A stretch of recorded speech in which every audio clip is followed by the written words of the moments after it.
Sebanyak 13 rumah di Alika Residence, Makassar, dirobohkan. Peristiwa terjadi di perumahan Alika Residence.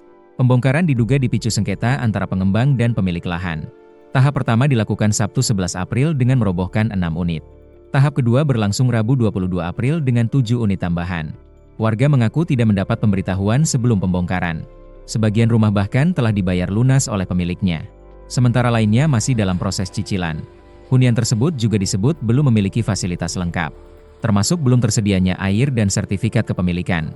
Pihak pembongkar menjanjikan kompensasi Rp35 juta per unit. Namun, belum ada kejelasan terkait dasar pemberian kompensasi.